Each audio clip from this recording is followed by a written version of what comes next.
All right, good afternoon, roofing community. We are streaming live here on Facebook. Excited with my partner Josh, myself, Adam. We are My Roofing SEO. We are a company focused on website development, SEO, and really developing and building leads for your roofing company. Here today, we really want to talk about all those challenges that are coming that everybody is facing, regardless of the industry, around COVID and social distancing and isolation, and how we found companies that are being successful to overcome some of those challenges. So before we go any further, let's let Josh introduce himself, and then we'll get rolling. Hey guys, this is my first live. Hope I do it justice. My name is Josh Russo. I'm the CEO at My Roofing SEO. We're focused on, as Adam said, helping roofing companies do outstanding marketing that helps grow their business and improves their bottom line, their processes, their team, and really lifts everybody up, because that's what we're about here. So yeah, we want to talk to you guys about the COVID challenges. It's kind of like extreme slow season when you think about it, right? Because like, what do you do during slow season on a regular basis, and then multiply that by 2 or 3 times over for COVID, right? Because everybody's kind of concerned about what's going on. So Adam, do you want to lead with the first question here, and we'll do a Q&A type thing? Yes. But yeah, we definitely want to help people build this system that's going to be long-term success. So. Yeah, just so everybody knows where we're going today, we're going to talk a little bit about leads and customers. Obviously, us being in the marketing space, that is a space we know really, really well. We'll talk a little bit about some crew challenges. I had some conversations this week, about owners that are having challenges with their crews and getting work done and figuring that out. And then also with getting quotes and getting quotes done, and some of the tools and things that are available for that. Yeah. So yeah, customer interaction. Yeah. Customer interaction for sure. So so let's talk about some of those challenges that that COVID has created for generating leads. For me, I think the big one is that with all these stay-at-home orders that so many states are putting in place, and critical work only being done, it's created a shift in how we need to approach business like roofing. So what are your thoughts, Josh? Yeah, so I think that, like, roofing and plumbing and those kinds of businesses have been labeled as still essential businesses. So in some states, there's like, I'm hearing there's like special permits needed. So going and making sure you talk with your city and making sure that you have those permits to still do work, and that you're allowed to still do work. But other than that, I think a good pivot strategy, if I can discuss that. So, people are concerned about spending a lot of money on a roof replacement right now. But what a lot of roofers, I hear, a lot of people just want to do replacements, but they miss out on the opportunity, which is the roof repairs. Because with the repairs, though, it may take more repairs to equal a roof job, it's still a way of getting in the door and eventually doing a roof replacement as you go along. You may find in the roof repair process that there's more damage than was expected or realized, and that could lead to a good insurance claim for roof replacement based on how the damage came about, right? So that's a good way to still get your foot in the door during a slow time, is to continue to do those roof repairs. What do you think? Yeah, no, I think that's a great call out. For me, the roof repair piece also comes into thinking about how consumers are reducing spending right now. Everybody's being a little more cautious with their dollars with the uncertainty. So, I think by focusing on repairs and kind of shifting your strategy to focusing on repairs, it does take a little bit more to get up to that $8,000 or $9,000 roofing job, but consumers are more likely to spend $500, $700 as opposed to $8,000 or $9,000 right now, and so that's where I think you need to look at how that shift plays out in your market. You know, also looking at, I mean, if somebody does need a roof replacement, because we've worked with a lot of different roofers. In some markets, the roofing is 8,000. In some markets, it's 5,000. There's a little bit of a gap there. So looking at also your profit margins and things, and seeing if you can work out perhaps a payment plan with the customer. I mean, doing 50% up front and maybe 25 and 25%. Maybe something to, you know, get a customer to pay over 60 days. Have them be able to still get the roof job done if it needs a replacement. And again, there's insurance as well. So I mean, depending on if you're doing a homeowner's like, I just want a new roof versus like, you know, something that needs to be replaced because it's that damaged. We're going to talk now about some of the tactics that have worked. Well, I'll let you take that, Adam, because I'm not sure. Yeah. So I want to shift a little bit. You know, one of the major tactics for sales in the roofing industry, in the roofers that I've talked to a lot, they say, you know, they spend time knocking on doors around projects that they're working on, right? And obviously, social distancing is changing that considerably, and so.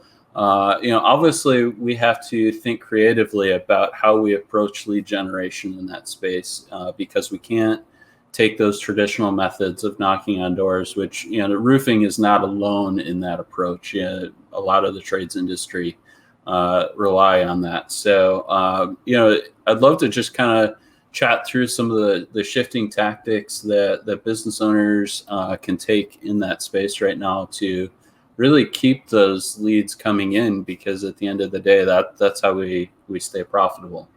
Yeah, I can break it into two sections. So one is like the paper like idea, the traditional print advertising idea, and the other one is digital, which we are more focused on. I remember like when I used to deliver pizzas way back in the day, and there was one of those things where you deliver pizza to one house, you put a door hanger on the house to the left and to the right. Right. So if you're doing a roofing job and you put a sign out in front that says, you know, Joe's Roofing, right, and the phone number on the property that you're working on, that's allowed, because then you don't have to get a permit from the city to put it all over the city, but you're right there. You know, the person next door, the person across the street, the person to the right of you is going to see that. It keeps the social distancing and also brings awareness. The other side of it, again, is with the digital. I mean, if you put together a system, and this is more long-term, and we're talking about long-term strategy, door knocking is short-term. When you stop door knocking, you stop getting business, right? And I've talked to a lot of business owners that they're like, well, I work off referrals or door knocking for the past 15, 20 years. That's what's worked. That's what always worked. And then I've had some people come to me where they start out from the beginning with a process or strategy for marketing that's digitally based. And what happens with digital is the internet is not going away anytime soon. It's been around for a long time, but it's just getting started. And being able to be found when people need you is a long-term strategy that always works. And we found that organic SEO and paid PPC campaigns, even with lower spend, helps generate more and saves more time, and it's more efficient than door knocking itself. Because if you think about it, you might have to have 5 people door knocking 100 houses each a day versus 500 visitors to your website, you know, in a month, automatically, without having to pay anybody or wasted time of people spending company gas, company vehicles, all that stuff to go door to door. So switching to a digital strategy or implementing and adding a digital strategy to your lead generation is going to be a great way to build that foundation. Yeah, no, I agree wholeheartedly. I think that is one of the things that companies need to focus on right now. Is there is so many people on the internet. I was reading the other day, about a week ago, that Facebook actually had to like beef up their servers because they just couldn't handle the traffic. They were having big slowdown issues. So there's just so many people on the internet right now. You know, it's not to sound cliche, but it is the place to be. It is 40% increase in internet activity since COVID. 40% increase. So, I mean, that's a 40% revenue gain, opportunity in revenue gain if you're using the internet. Yeah. And so I think you need to focus on being present there. And so for me, that leads into thinking about, how do we capture people, right? And so there's two different really kind of schools of thought on this, and both have validity in different spaces. There's the traditional web page, really clean, nice looking web page that people want to scroll through. And then there's the social aspect of it: social media, LinkedIn, Facebook, Instagram, Twitter, that so many people are on as well. And I think right now, you really need to, as a company, you really need to sit down and think about what is your strategy to be present in those spaces, because social media doesn't work if you just go post once and leave it and set it and forget it. It's something you have to constantly feed and do. So, and you got to be proactive in your strategy on social, because just posting, like we see some roofers that are like, hey, I just finished this job, here's my number, call me. But like, you're not really building a relationship. You're just trying to sell your service, and that's not going to gain your following the way you need to. I just wanted to put that out there. Yeah, no, I think that's important. That goes into that strategy thing, right? We do see a lot of that. You see, Facebook is great, but it's terrible at the same time. Yeah. Right. You can post like a beautiful roof, and I see this all the time in the forums. You post pictures of a beautiful roof, and the first 10 comments you see is somebody tearing apart the way a ridge vent was done, the way a valley was put together. Oh, you only put 5 nails in instead of 6 nails. And so Facebook is an ugly beast like that. And I think, you get the couch surfers that have a degree in roofing out there, going and picking it apart. And so when I think about my own personal content that I put out on Facebook and LinkedIn, and I'm always thinking about, really 3 things, right? So first is, what am I going to capture your attention with? What am I going to give you a reason to read further about?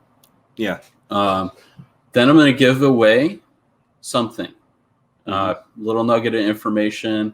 I love the approach of, here's 3 steps to, here's 5 steps to. Those are really easy things to do. You don't have to flush them out. You don't have to give away all your secrets. You're just kind of given that core foundation. And then a call to action at the end of that post that says, what are you going to, what are your tips or tricks? How are you approaching this? Is your roof, for roofing, right? You can look for these 3 signs of wear. Do you, and then asking or a call to action around those 3 signs, right? Are you? I mean, the big thing it sounds like is you want to create a conversation. So you're not just telling somebody, I do awesome roofing, call me. You want to say, like, here's 3 things we noticed that 90% of customers go through with X, right? With an insurance claim, with roof wear and tear, with, I see roofers talk about certain products lasting longer than others. Well, why is that? It's not because the roofer's trying to give them a crap product. It's because their budget allows for X products. So educating the customer that this product lasts this many years, this product lasts this many years, and just really helping the customer understand there's different tiers of expense for roofing. But just that kind of education, 1, 2, 3 points, like you said, or 5 points at the most, and then starting a conversation. You never just want to tell somebody, what to do or what they should think. You should always give them some information that and then, like I said, start that conversation, have a back and forth, and understand what their point of view is, what they know about it, because that's going to lead to a better, as we talk about lead generation, that's going to lead to a better conversion rate on your sales than just telling somebody that you're awesome at roofing. So, yeah, no, I agree. And I want to kind of shift from there, because we've talked a little bit about the digital space. But there is a whole lot broader world in advertising, in print media, in magazines, and newspapers. Mm-hmm. And so I want to give a little bit of love to those because I think they're underappreciated, undervalued methods towards advertising your product out. Direct mail, though we tend to throw away a lot of junk mail. Mm-hmm. If you have really good, intriguing, bright direct mailers, postcards, I find are probably the most viewed because they're easy to pull out of something, look at, and decide they stick out and they're heavy. Yeah. Yep. But I find that those are really effective methods as well. One of the things that I've always thought is interesting about the construction and roofing industry is it's still such a tactile industry. People like things that they can hold. Mm-hmm. When it comes to construction, they want to see what a shingle feels like. They want to know, is this paint going to hold up? Is this product? Is this flooring a heavy duty flooring? Mm-hmm. They want to touch, feel, look, see, and it carries over, I think, a little bit in the advertising space as well, because having a physical offer. Yep. Sorry. Yep. Yeah, no, exactly that. Because having that physical offer in their hand, it gives that same kind of tactile feel that the industry already has. So, so I think I think looking at opportunities to give a little bit of spend in that print space right now is something worthwhile to look at. There's a couple different ways you can approach it. You can use the standard U.S. Postal Service method. Which does get a little bit, it can get a little bit pricey and a lot quicker than you think it can.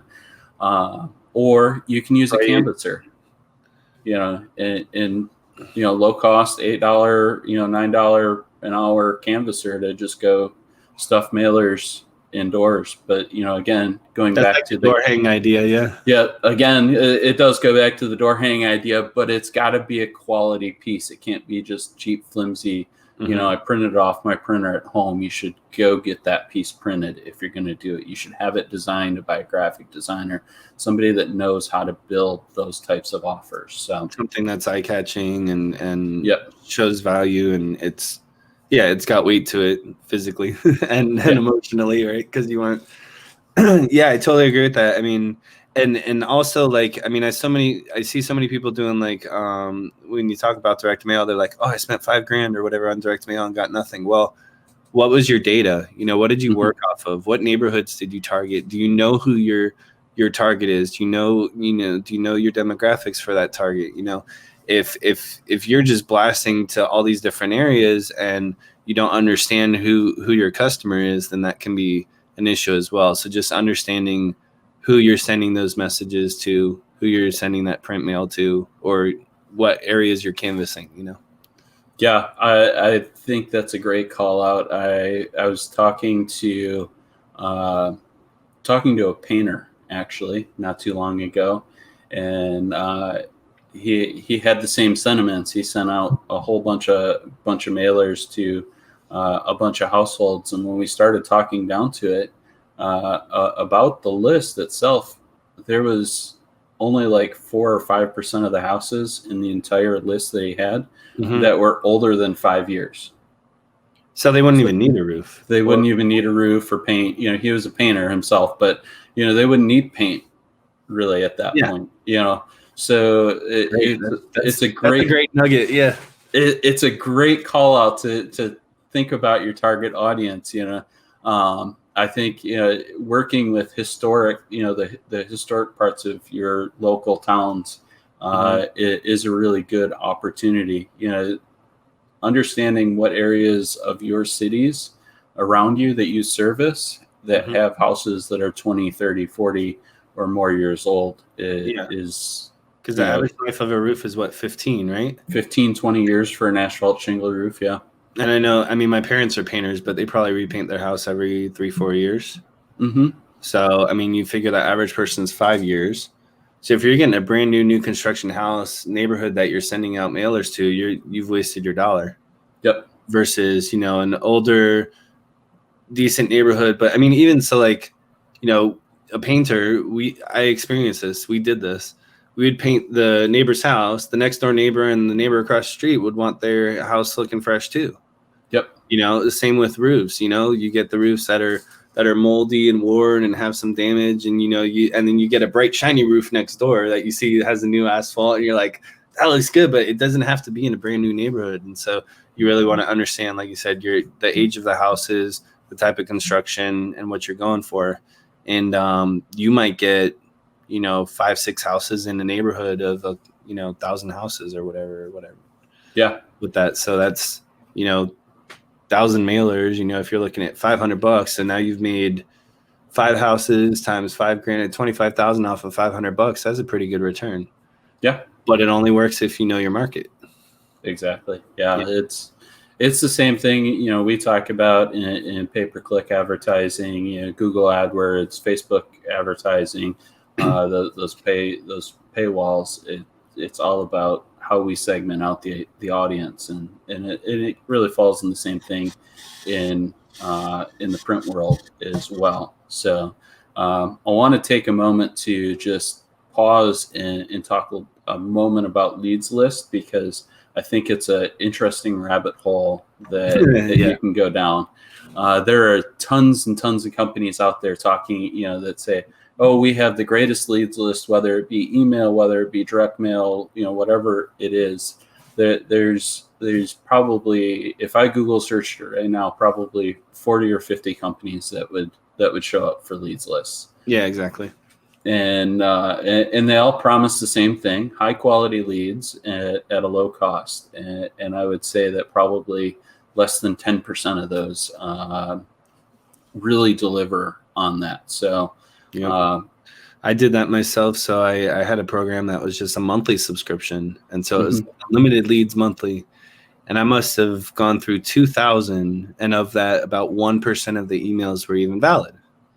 Yeah. So what do I fall back to? I fall back to good content, answering customers' questions, and doing good organic SEO.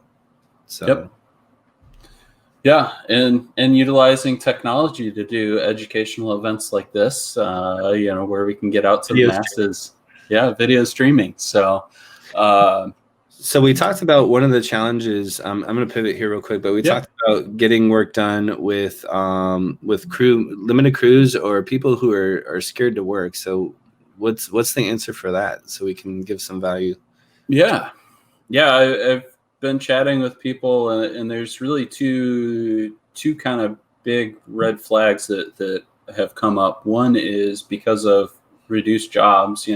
Everybody's protecting their capital, so they've cut back on crews, laid crews off, furloughed people to save money. Right at the end of the day, if I can lay some people off and keep capital in the bank, I can keep the doors open for another month, and that makes sense as a strategy. The other side of it is I've heard about some crews being worried about the social distancing aspect, and especially like places like Michigan, New York, and up on the East Coast there, where they're kind of on really high alert. Yeah, the heavy affected cities that are dense populations. Yeah. Yeah. So for me, like the likely strategy would be to first of all is focus on the people that want to work.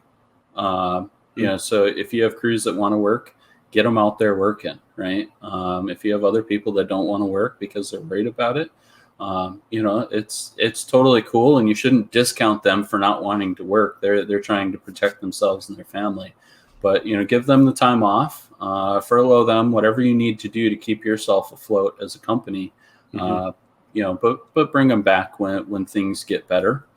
The other thing I think is splitting crews we talked a little bit earlier on about switching over to focusing on repair business, right? Because that lower price point. So if you're doing a roof with a 5 or 6, 4, 5 or 6 person crew, that could be 2 to 3, 1 to 2 man repair crews that you could send out and do, a couple of jobs in a day, 3, 4 jobs in a day.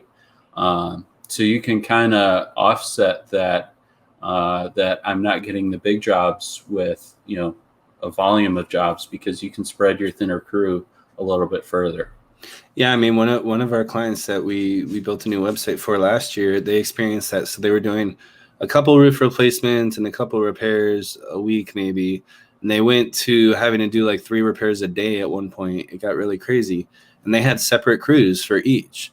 So, though the roof replacement may not be busy, and it's a different technique as well, right? It's a different Yep. type of project, doing a repair versus a tear off and a relayment and all that stuff. So with a roof replacement, so it's like, you're going to have different people, and how many people does it take to repair a hole? I mean, if it's 1 or 2 people, right, then you have a lot lower risk of transmission and all that stuff. You can keep the social distancing, and and then you hear a lot about the construction masks, are fit for helping prevent spread of COVID. So if you've only got 1, 2 people on a repair crew, you can do 4 or 5 repairs a day. You can still do that with 5, 6 people. I mean, if I'm wrong, a roofer can chime in or something, but I'm pretty sure it's around that, versus 5, 6, 7 people on a roof tear. So. Yep. Yeah. No, I think that's great. Also, I also think that there's a ton of roofing crews out there that are ready to subcontract as well. Mm-hmm. So that's another alternative method. I was looking earlier today in just one of the roofing forums that we're in. There was I saw like 7 or 8 roofing crews that are like, hey, we're in this area and we're ready to work. We're ready to go. So what's missing? It sounds like the sales is missing then, right? Yep. So. Yeah, it definitely sounds like the sales is the challenge right now. And that really brings us kind of full circle into into part of that sales process, which is, once we send it, you can look at the roof. There's so many tools out there to look at roofs, whether it be through the overhead imagery or just doing a physical inspection without the homeowner around. Infrared, drones, all that stuff, all that kind of stuff. Xactimate. But at the end of the day, you still have to get the quote information back to the customer. And I know sales guys and gals are talking a little bit about some of their concerns with that because of the social distancing, that it makes it a bit of a challenge. So, Josh, what are your thoughts on that, and how do we overcome that? Yeah, so the technology isn't new. Everything from a signable PDF that works on an iPad or phone through Adobe, anywhere from that to sending and scanning an email with a signature. I mean, the technology's been around with emails and scanners for a little while, right? At least 15 or so years. So it's about implementing that. And then now you have new technologies like what we call CRMs, or customer relationship management tools. And the roofing industry has some great CRMs that are specific to them. I don't know if you want to discuss some of those, or. Yeah, I actually was just working with one of our clients on a project for this. He's actually launching a roofing company, and despite all this going on, he's still going forward with it, which is absolutely awesome. And I'm super excited for him because I think he's going to come out on top really well with this. But that was one of the first things he asked me about. He goes, I know I can do this with a paper and pen and tape measure, and that's great and all.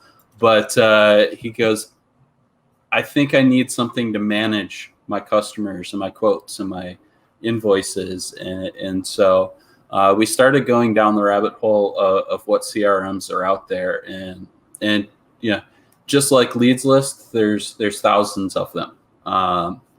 For everything you can do in marketing, there's like 150 programs you can use. Yeah, for sure.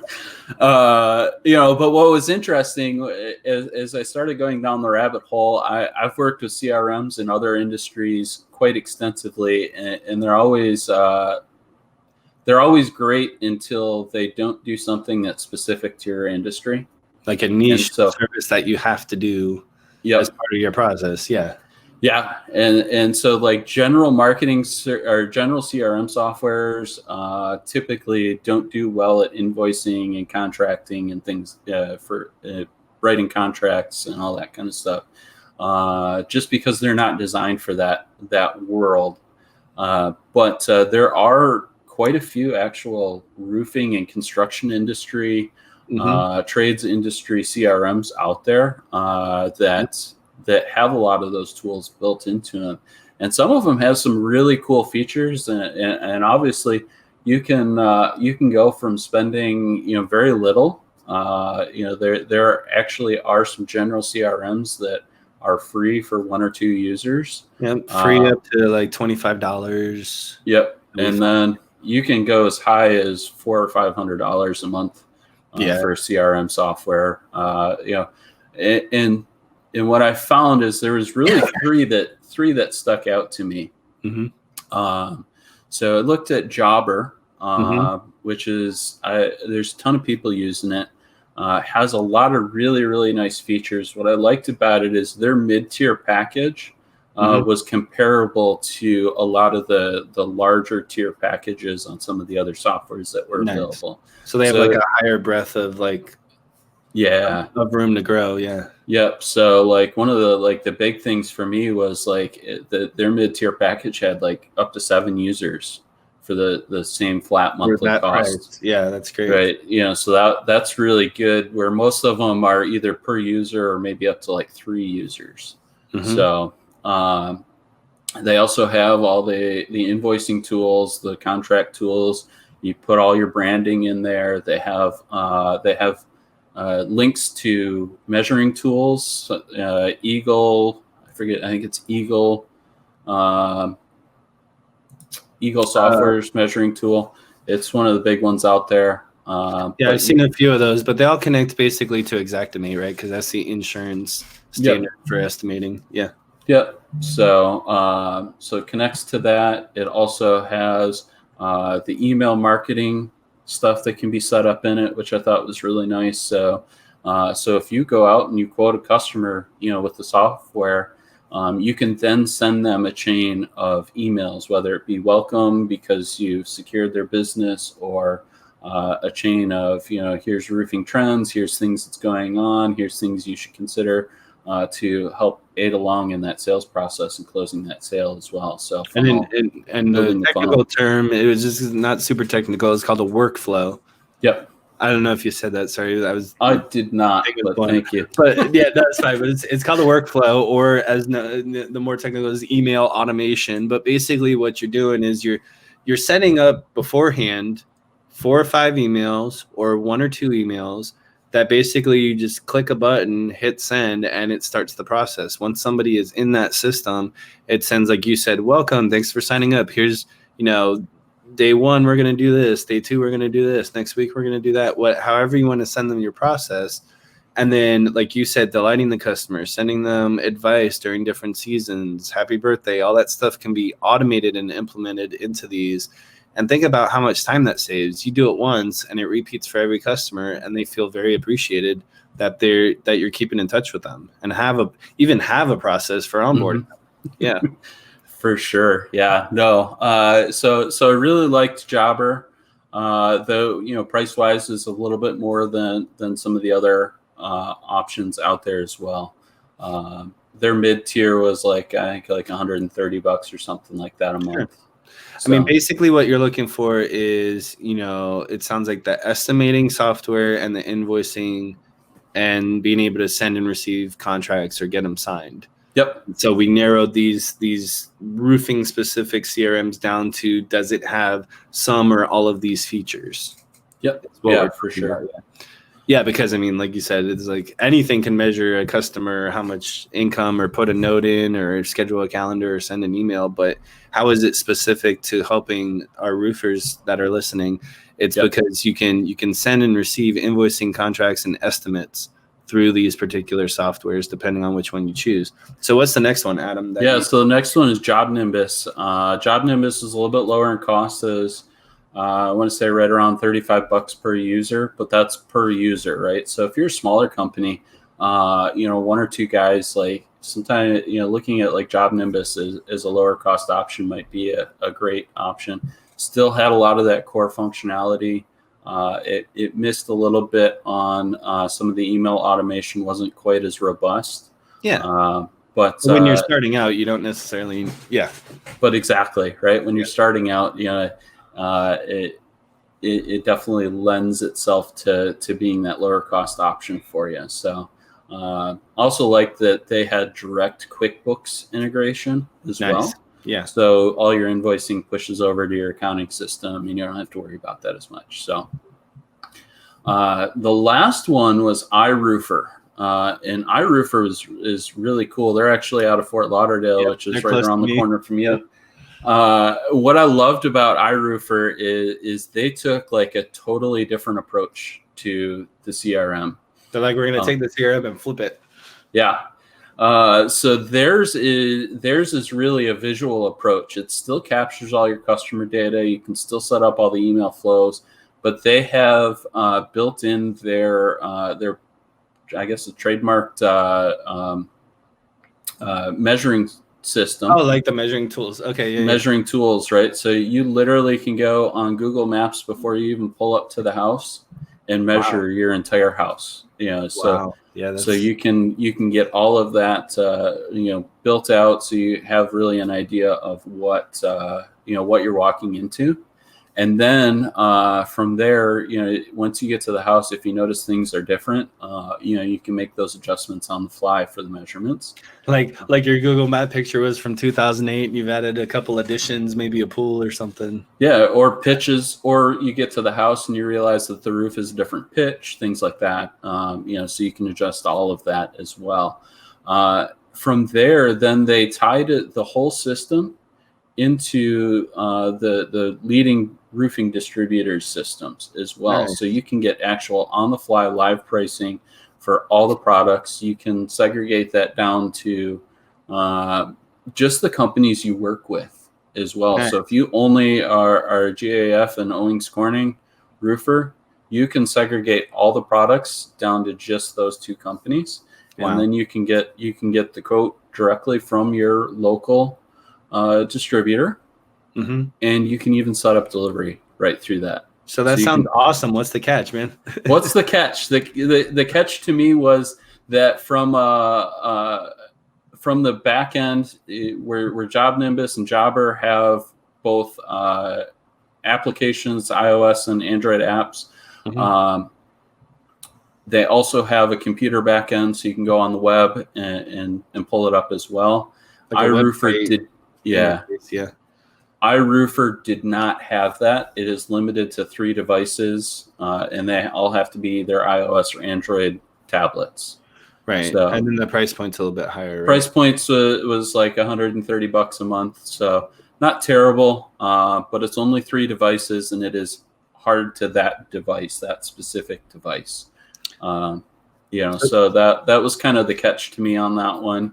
Though, they've added a lot of functionality over the last couple of years, so I wouldn't be surprised to see that open up down the line. I mean, it sounds like with just the use of the supplier inventory, the live pricing and the estimating software, it's worth it. So you got to basically look at one of those 3, see which features you like the best, and go with what makes sense financially for your company, whether starting out or during times like this. But sounds like one of the biggest things that companies do in situations like this, where we have a recession or we have this weird pandemic thing I've never experienced in my life. But any of this kind of stuff, companies tend to freak out. They're like, oh my God, like, what are we going to do? It's like, no, just step back a minute and like, okay, what are the opportunities right now? Well, you can work on organizing better. You can work on some processes and systems. You can work on your marketing message. You can work on all these things to like make it better, because like anything, this is temporary. Change is constant. So this may last a couple months, but if you just kind of rest on your laurels and don't have a plan of attack, when we come out of the recession, the people that have done this are going to just blow everybody else away. So right now, we talked about this. You have like 1 out of 20 roofing companies that are like big. And then you have, the 20 out of 100 but it's like you could be the next 1 out of 20 if you do what you need to now during this time, and plan everything out well. So what else do we have to discuss here? Yeah, no, I think it's interesting you mentioned the foundation. Refocusing on the foundation of your company. We are constantly visiting that, and these times are times you definitely should visit that, but you shouldn't just leave it to these times. But taking a step back, taking a breath of fresh air. I was talking to one of my contacts off of LinkedIn the other day, and she said, the biggest thing that she's been working with businesses on, that she's a consultant for a little bit larger scale businesses. Nice. She's telling them to step back and go, what are we doing here and why are we doing it? Right. And it's not to rethink your entire strategy and your entire world. It's just to provide that moment of clarity and refocus, and really reestablish your why, right? As time passes, our whys change. Why we get up in the morning, why we're excited to do what we do, why we love roofing or marketing, or whatever. This goes far beyond just roofing, but whatever you're in. Some people pivot, they lose focus, or they just never really. Maybe they did it because they saw somebody else do it, or they did it because they thought they could do it better than somebody else. But it's like, okay, that's part of the why, but like, it's not enough to drive you forward in times of hardship, right? So it's like, how do you keep pushing? And I totally agree with that. Like, having a good strategy, knowing your why, putting all that together. I kind of lost my other train of thought, but I totally agree with that. So that's the big, for me, that's the big takeaway right now is step back, revisit the why, and then put a strategy in place that sets you up to accomplish that why. Once you do that, the sky is the limit. At the end of the day, especially with roofing and construction, things are going to break. Roofs are going to wear out. It's just the nature of the beast. And so eventually, regardless, people are going to have to make a decision to get the work done. And so I think what's important to remember from a business perspective is that what am I going to do to put myself out in front of those people so that they see me first and make me the first call? Here's a good idea. Like, think about it as you're a startup again, because like that's kind of what happens when we have a recession, is like everyone's kind of feels like they have to start over. So it's like, what would you do different? Mm-hmm. Like, if you were like waiting to change something, or you look at, like, it gives you time to reflect and say, like, what have I done so far? What could I have done differently? And then it's like, now's the time to do that. I'm getting it's like goosebumps, right? Because when you get this idea, but it's like, it gives you chills because you think about it and you're like, it gives you time to refresh, re-energize, refocus. And, and you think when you're first starting up, what do? Well, you're getting the word out as much as you can. You're getting on social media, you're posting, you're talking to people, you're creating conversations. Of course, we have social distancing, so we can't like necessarily like shake somebody's hand at the store and give them a business card, which is what we used to do when you're a startup, right? When I started my computer store, I literally in the grocery parking lot, hey, I just opened a store. Here's she came in 2 days later. I was like, I can't believe it works, And it's like, so just getting yourself out there and being like, no matter how big you are or how small you are, if you take the steps and be scrappy and get out there in front of things, then you're just pushing your brand out stronger for the long term. And it just creates a better success strategy. Yeah, for sure. So, I think you're spot on with that. And I think those are great final thoughts. Any parting words for our audience today? What's the aside from that, what's the one thing that you feel is important that we talked about today that they should take away from this?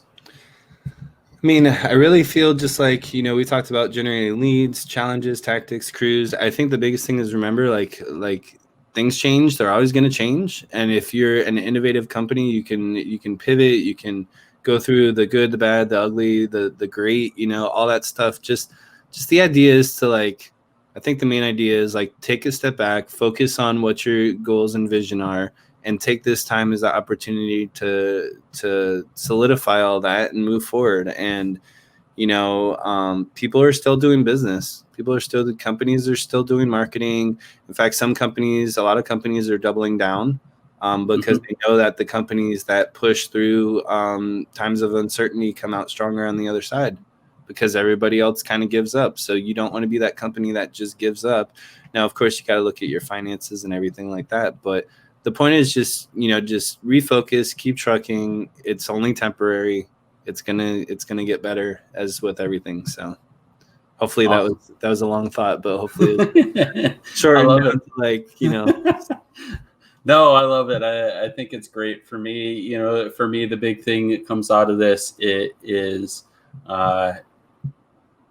shift your focus, right? Think about where your customers are now, and shift your focus to that. Think about where your customers are going to be in 3 or 4 weeks, 6 weeks. As you hear the news, think about where your customers are going with that, and adjust your strategies accordingly. Yep. Stay in tune with your customers, stay in communication with them, and try to meet them where they are. I hear that a lot when you're starting, like, meet people where they are. Yeah. And you have better success with getting, benefiting both sides. Yeah, for sure. Well, it has been so much fun. We definitely appreciate you guys. We look forward to bringing you more of these in the future. This is hopefully the first of many.